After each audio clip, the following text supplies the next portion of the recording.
What's up, guys? Welcome to Suplex Spotlight, and today I'll be breaking down my predictions for WrestleMania. I know, we here now, we here, and it's been a long time coming since Royal Rumble, since Elimination Chamber. Speculating, some people didn't like the build towards WrestleMania, some people did. It's been a roller coaster of emotions, honestly, but we here. WrestleMania's on Saturday and Sunday. Well, Sunday morning for me and Monday morning. So I am gonna be up watching. Probably gonna go live on TikTok. You never know. But I'm gonna give you my predictions and basically break down the feuds or matches and how they've been building up so far.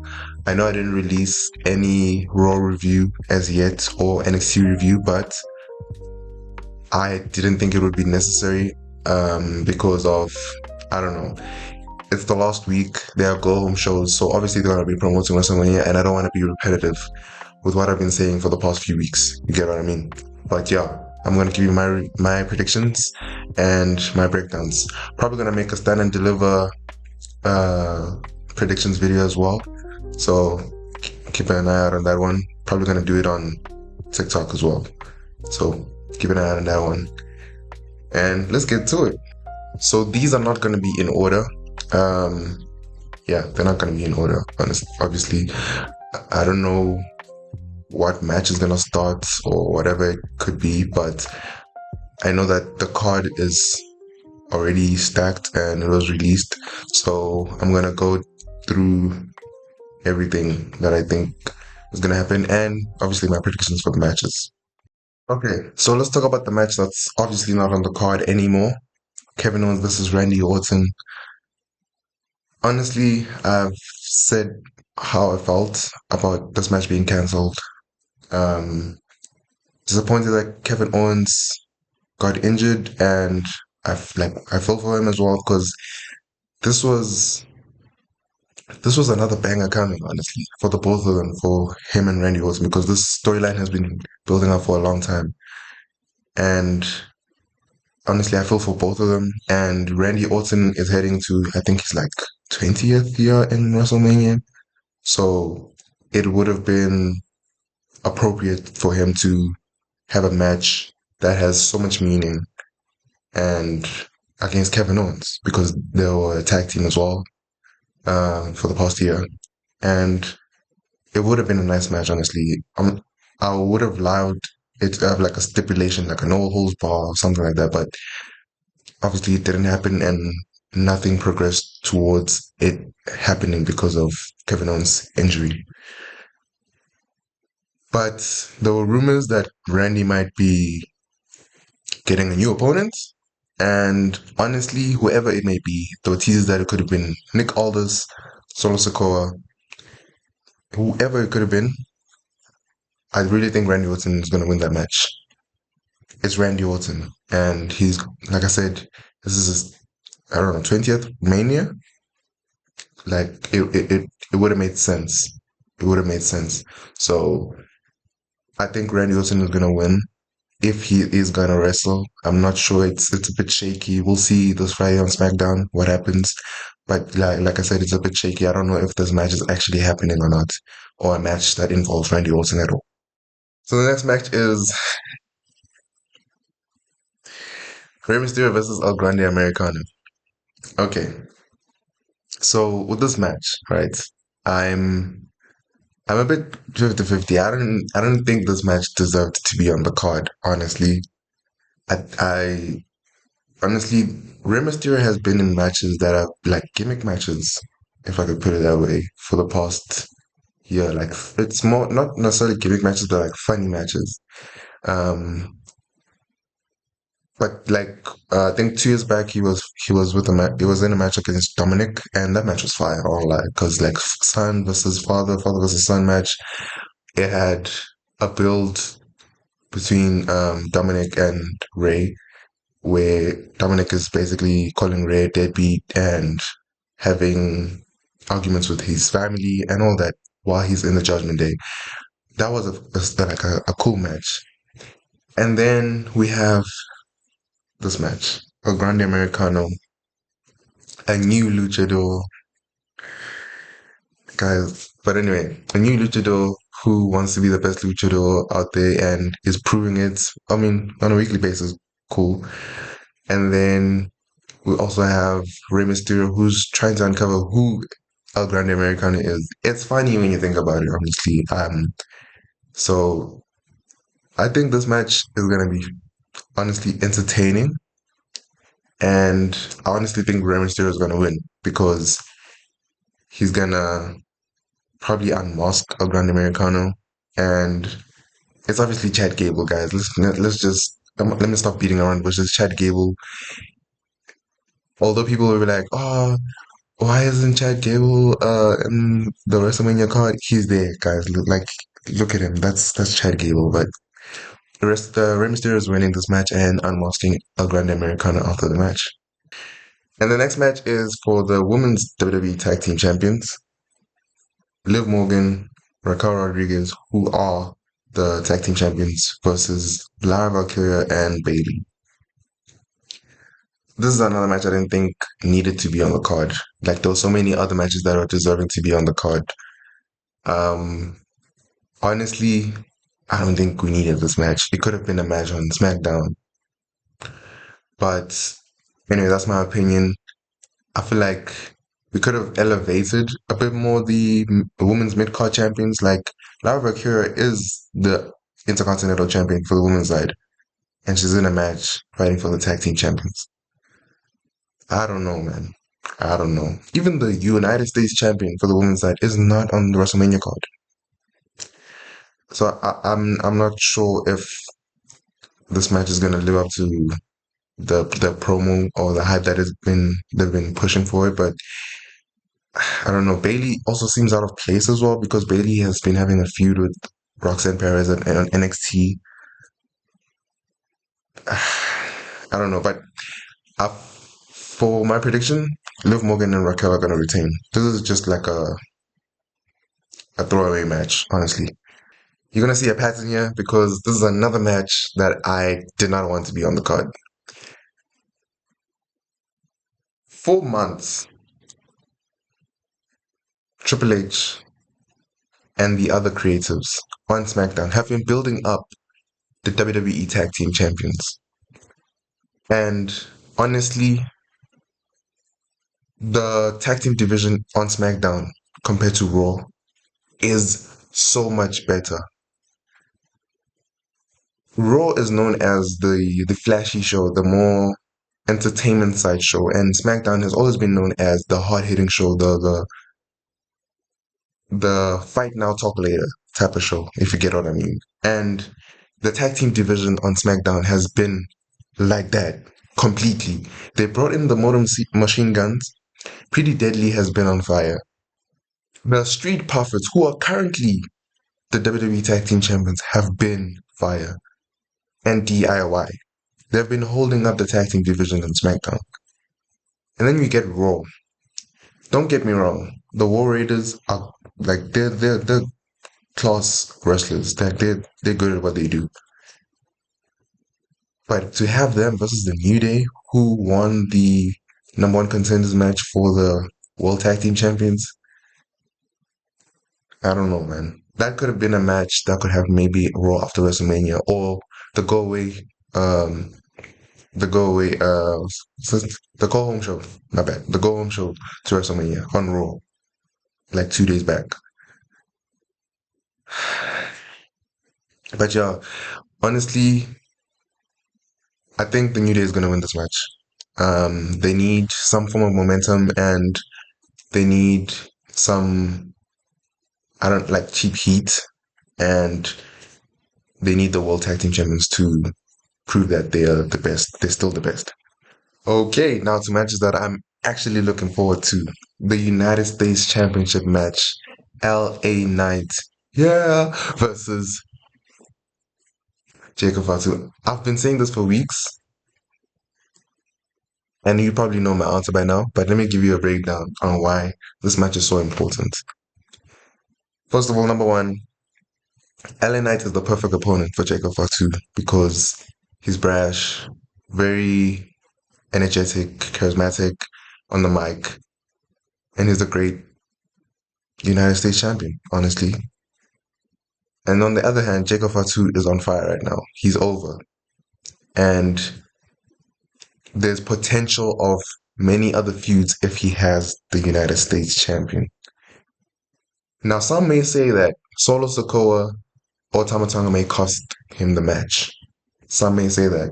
But I'm saying Jacob Fatu is winning this match and becoming the new United States champion. Why? Because I feel like he has the potential to become the leader of this new Bloodline 2.0. Solo Sikoa is not yet ready to become the leader, and Jacob Fatu is gonna aim to prove that probably, and he's gonna basically tell him that he doesn't have anything to prove that he's a leader, and Jacob Fatu has something to prove that he's a leader, which will be the United States champion. So that's my prediction. Jacob Fatu will become the new United States champion. Now, this match could have been a dud from build up to everything because of how long they took in bringing back Jade Cargill. But the build up to this match, Naomi's promo skills. Oh, goodness gracious me.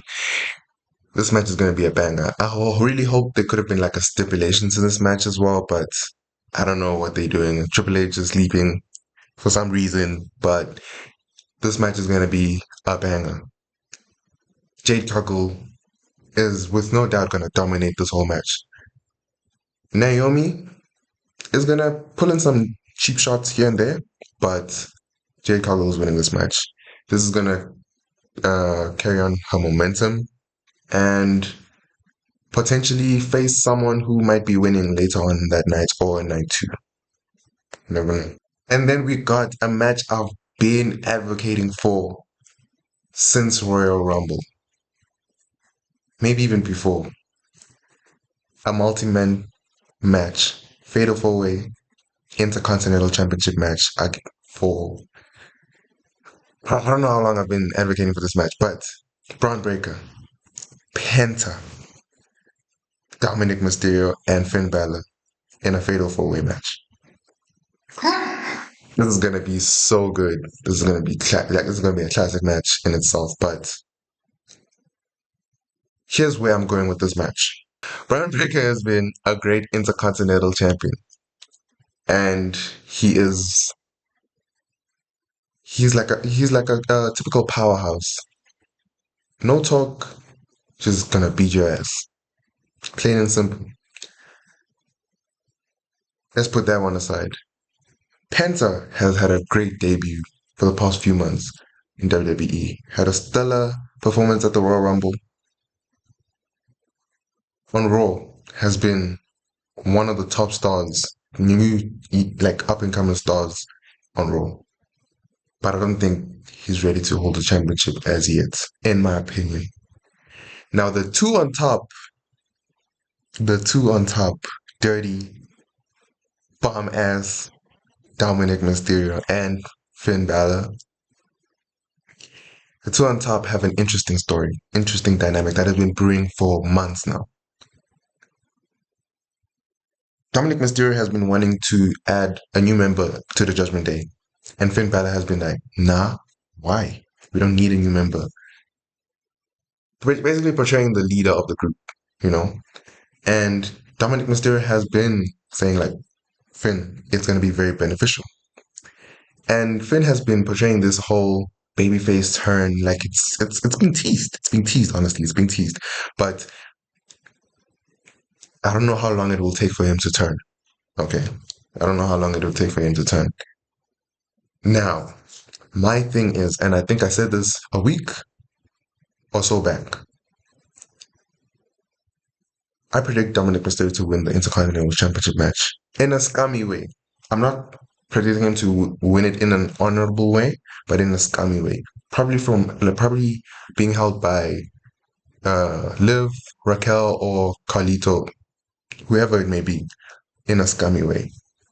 Dominic Mysterio is going to win the Intercontinental Championship match, which will brew some form of jealousy from Finn Balor.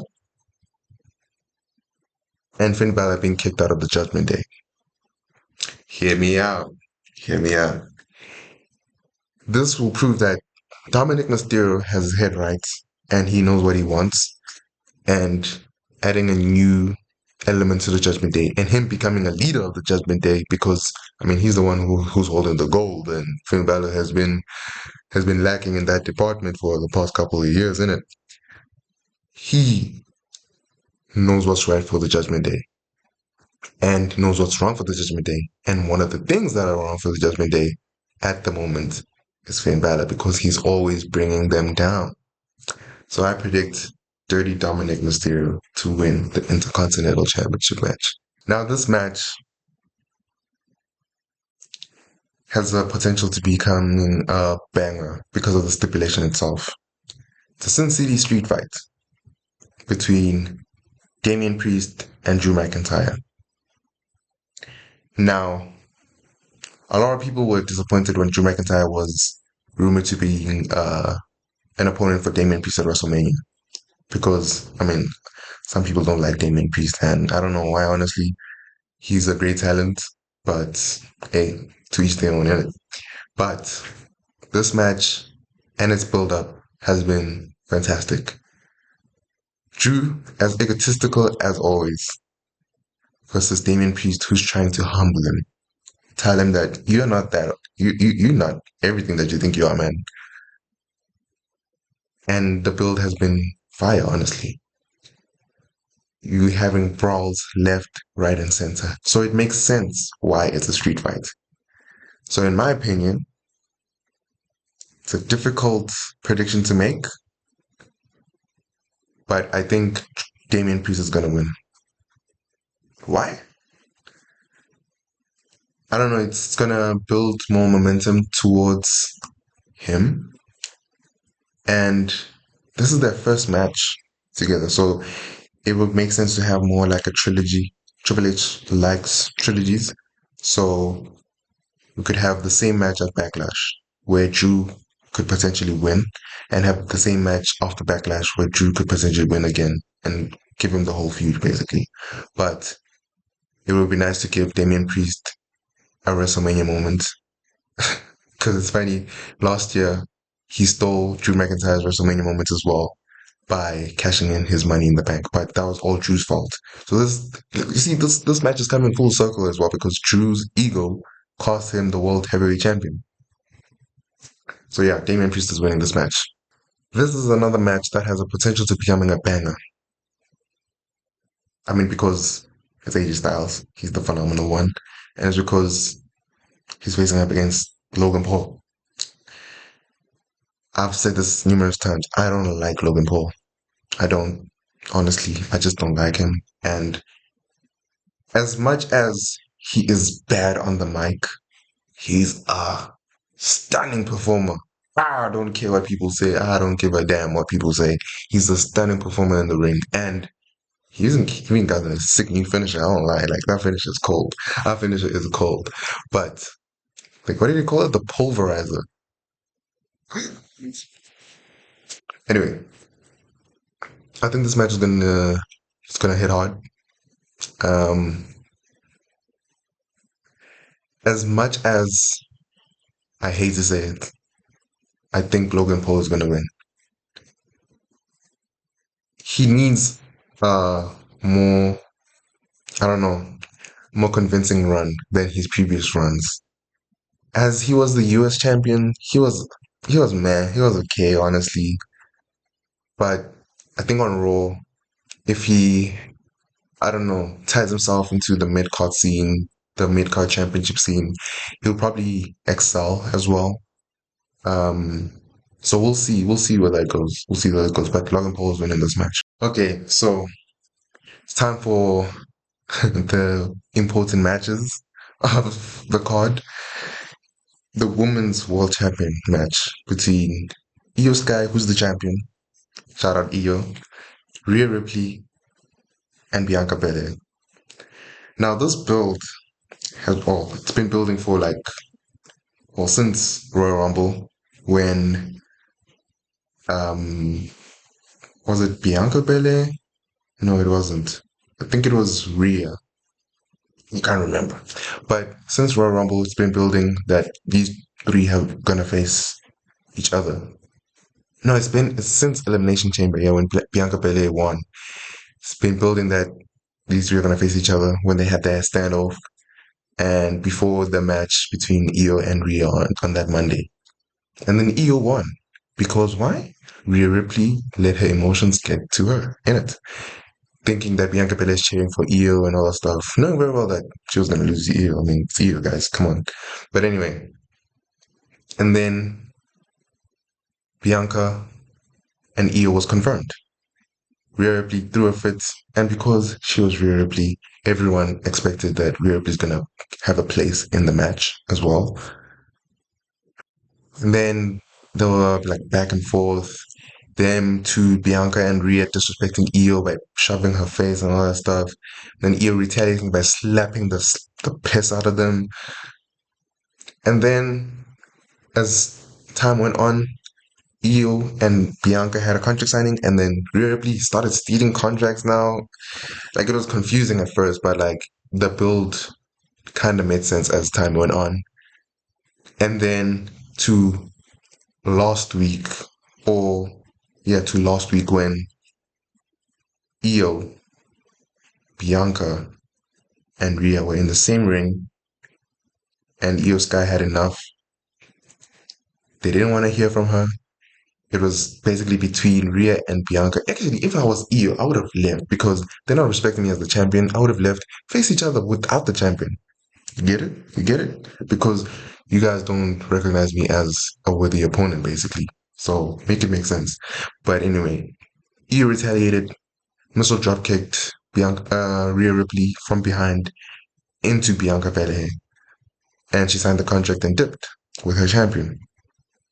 So if they keep doing this, underestimating Io, who, mind you, has beaten both of them for a championship.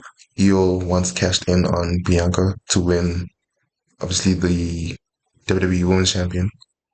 And Io has beaten Rhea Ripley multiple times and recently beat her for the Women's World Champion. So if they keep underestimating Io, Io's going to get the upper hand and retain her champion. So you know where I'm going with this. Io Sky is retaining the World Heavyweight Champion. Let me fact check myself before I say something.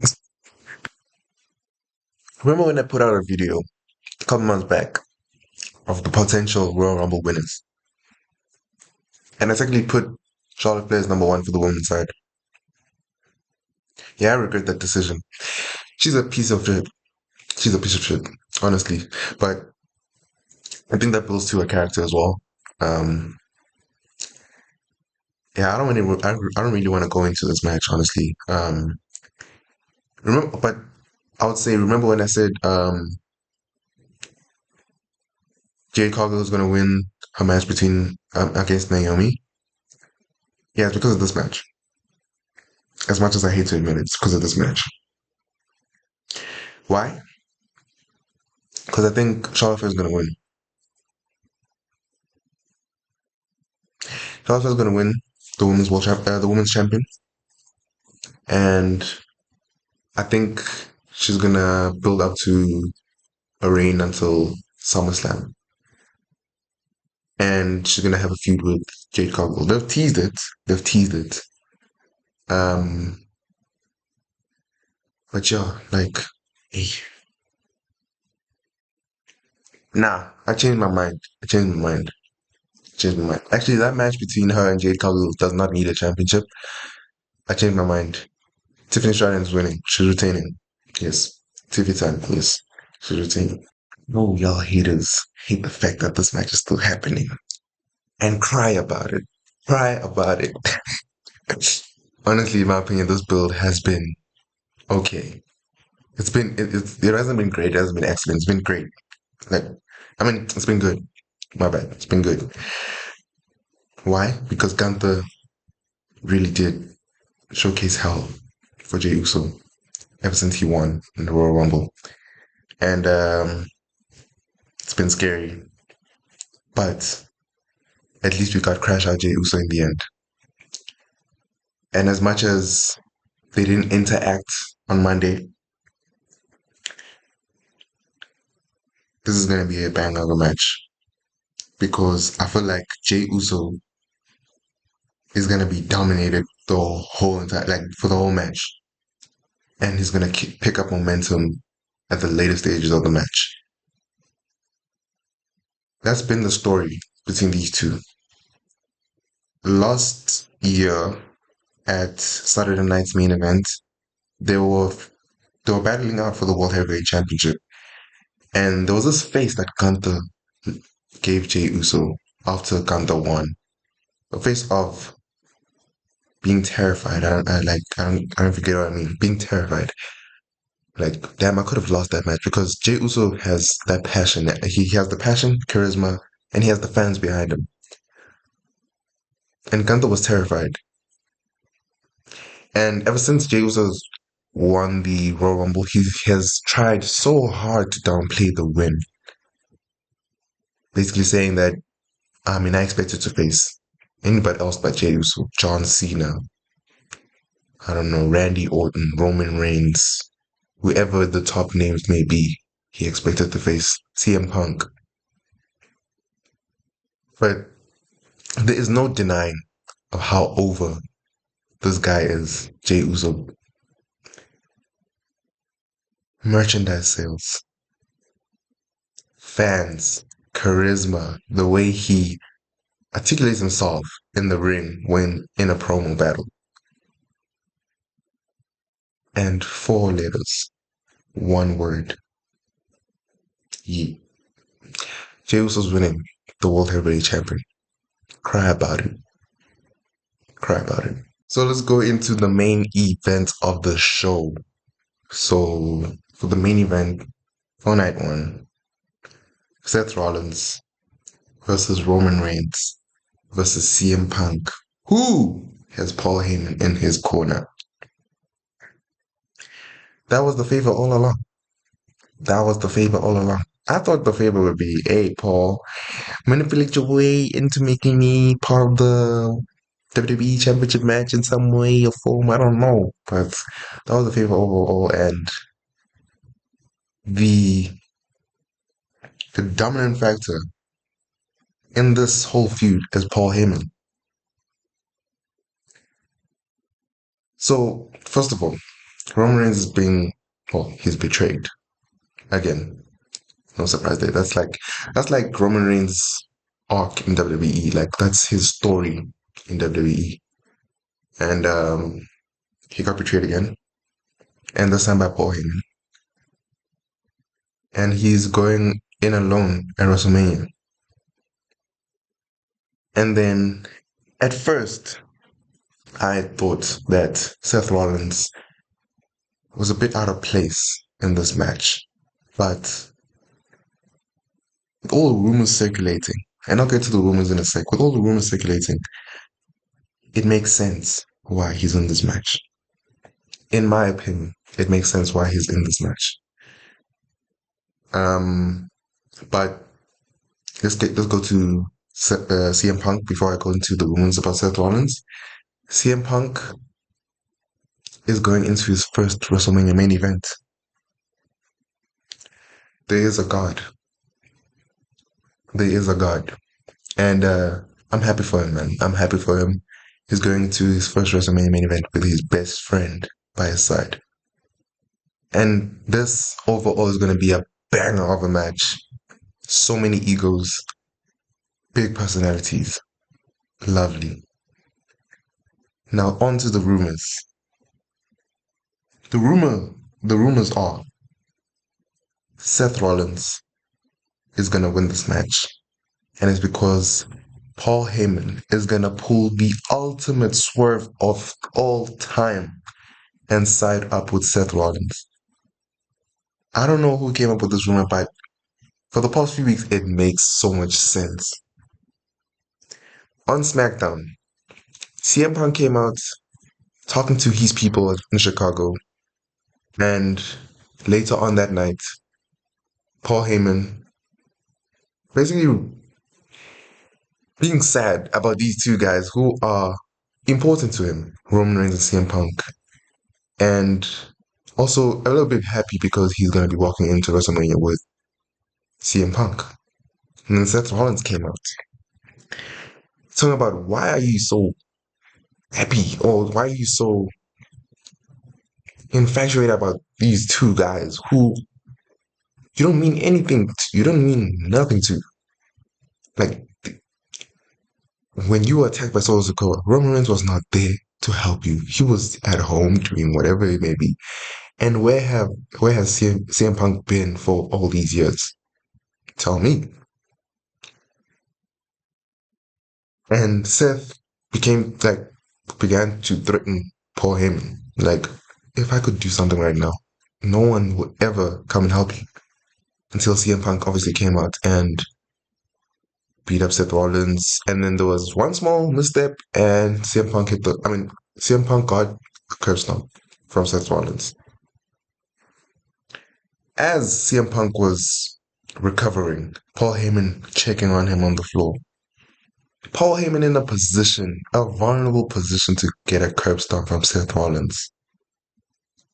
Seth Rollins sets himself up, settling in the corner, pumping himself up. As he's about to hit the curb stomp on Paul Heyman, he pulls back. Didn't pull the trigger. He's like, now you owe me a favor. I thought it would end there. Like, nah, it's not gonna happen. Until Monday. Seth comes out after Roman Reigns has come out. After Roman Reigns has seen Paul Heyman cuddling up with CM Punk by the parking lot. Um, Seth Rollins comes out, tells Roman, this guy is not a man to be trusted. And hey, I know I'm not to be trusted, but you should realize that this guy is playing you. He made a choice. He made a choice to be with CM Punk. And you gotta accept that choice. And with Roman was like, actually, wise man, he's right. You did make a choice. And I'm alone now. Roman attacks Seth Rollins. And as everyone as everyone was thinking that, oh, they're fine. Between him and Paul Heyman, Roman and Paul Heyman are fine. No. Roman Reigns shoves Paul Heyman to the floor. CM Punk comes out to the aid of his friend. They have a brawl. CM Punk shoves Roman Reigns out the ring, trying to check on Paul Heyman. As he turns back, Roman Reigns hits a spear on CM Punk. Roman Reigns picking up momentum, picking up himself, and guess who comes from behind Roman Reigns with a chair shot? Seth Rollins. If you don't get that reference, just search up Seth Rollins, chair shot, Roman Reigns. Just those words. That's all you need to know. Chair shot to the back, and hey, it's just I don't want to believe it. I don't want to believe it, man. I don't want to believe it, but Seth Rollins might be the new Paul Heyman guy. It's a bit far fetched, but he might be the new Paul Heyman guy. So for my prediction, Seth Rollins is winning this match. Seth Rollins is winning this match. Now, this is the feud I did not expect to see. And honestly, I was here for it. Not only because I love these two guys, the way they work, how much of how much they are good at what they do, their babyface runs, but the reason that pulled me into loving this feud is because of John Cena's heel turn. Don't get me wrong, I'm a bit disappointed because I was expecting more Dwayne Johnson for this feud, maybe the remainder, like before WrestleMania, yeah. But what really pulled me into this feud was not a promo battle between Cody Rhodes or John Cena. No, no, no. It was funny enough, a promo battle or a promo that they had individually without any of the other guys in the ring being there. The first 2 weeks after John Cena turned, that promo he had against the fans over like in itself, his fans, saying that he's been in a toxic relationship. Guys, when I tell you that, that gave me goosebumps. It made me feel some type of way. Because yes, most guys have been hating on John Cena. Not me though. Not me though. He broke up with you guys. He broke up with you guys. I felt it. I felt it. And what I really noticed was when Cody Rhodes would come in the ring trying to provoke John Cena would be like, he wouldn't even say anything actually. He would just leave the ring, go about his day. The next week, come back, roast the fans. Cody Rhodes comes out, leaves the ring. And it even took Cody Rhodes to tell him, you are not facing the fans, you're facing me. Come at me. John Cena's like, I don't want to come at you because you're already phony as it is, bro. You are you're just a cheap representation of what I used to be. Wearing suits, being diplomatic, calling yourself the quarterback. And I liked the way he broke him down to size. And I know a lot of fans be like, no, Cody Rhodes' promo against John Cena was mediocre. I don't care, guys. I really do not care. That promo battle was top tier because they were throwing jabs at each other at how much the other person is phony as they are. So it that built the whole feud in itself. And obviously John Cena hasn't been around for like 2 weeks. But last week on SmackDown, Cody Rhodes came out, had former WWE Championship belts in the ring with his own, of course, in the middle. And as he went to the spinner belt, he described how much importance John Cena had in the company, and obviously teased that he might bring back the spinner belt to spite the fans. I mean, I'm here for it, man. I'm here for it. But anyway, despite the fans, and he basically said, "You're not taking this championship away from us, not me, but us, because this championship is for the people." Obviously, John Cena's coming on Friday, SmackDown before WrestleMania, and I got a spoiler for my man Cody Rhodes, my dog. I appreciate you for what you've done for the past 2 years. You become the workhorse that you've been, having the most matches and all that stuff. I appreciate it. But you losing that title. You're losing that title. Let's just be honest. You are losing that title. John Cena is coming for 17. 17 is here. He's breaking that record. So, Cody, your your reign as WWE champion will come at a later stage. But for now, go take a break, chillax. Maybe there are other feuds you could concentrate on. But John Cena is taking that title away from you. And it's not a bad thing. I mean, he is the GOAT after all, so just appreciate the moment that you have with John Cena in the ring. That's all I'm saying. That's all I'll say. So my prediction is 17 is coming. The champ is here. John Cena is winning the WWE champion. So those were my predictions. And honestly, I might get some wrong, but it's my opinion. That's how I expect the matches to go. And I'm expecting a stellar WrestleMania, both nights.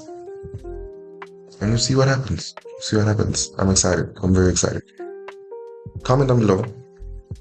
Make sure to tell me what your predictions are. Leave a like. And make sure to subscribe. Check out my socials, TikTok and Instagram, Suplex Spotlights. And I'll see you next time.